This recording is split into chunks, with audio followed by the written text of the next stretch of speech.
วนเกี่ยวสมบังไฟพญานาคร่วมตักบาตรเทศกาลงานออกพรรษาเป็นฮีทองประเพณีลาวได้สืบมาพุทธศาสนาอุษาเดือน11เพลอุษา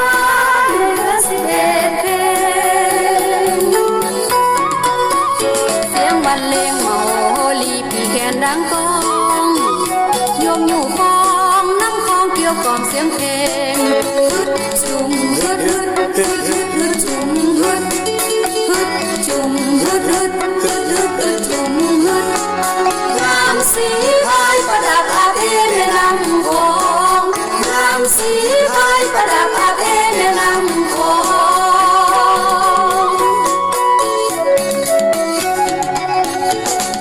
ปีหนึ่งมีครั้งเดีย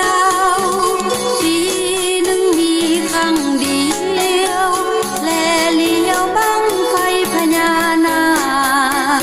แลเลี้ยวบังไฟพญานาคเครื่องน้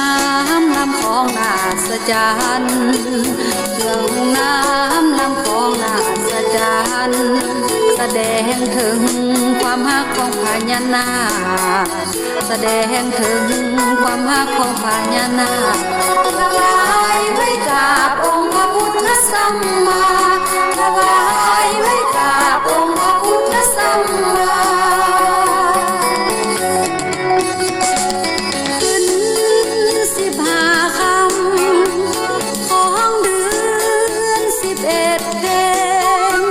เป็นคืนพญานา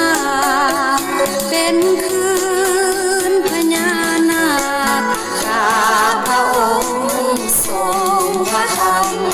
ข้าพระองค์ทรงพระธรรมสู่สอแสงไฟนายน้ำลืมน้ำคลอง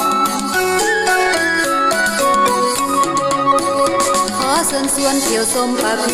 ณีลาวหญิงชายเบาสาวนุ่งห่มงามทรงหีบคองเกี่ยวสมดูให้เห็นกับตาเกี่ยวสมดูให้เห็นกับตาเทพเทวาโปรดความงดงามเทพเทวาโปรดความงดงามคนลาวลูกแม่ของคนลาวลูกแม่ของเอ้ยยองอาเมนาที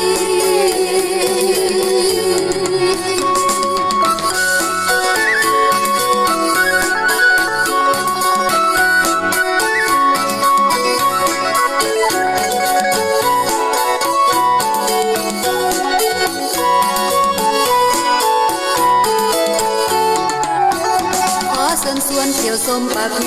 ณีลาวหญิงชายเบาสาวนุ่งห่มงามทรงหีบคอ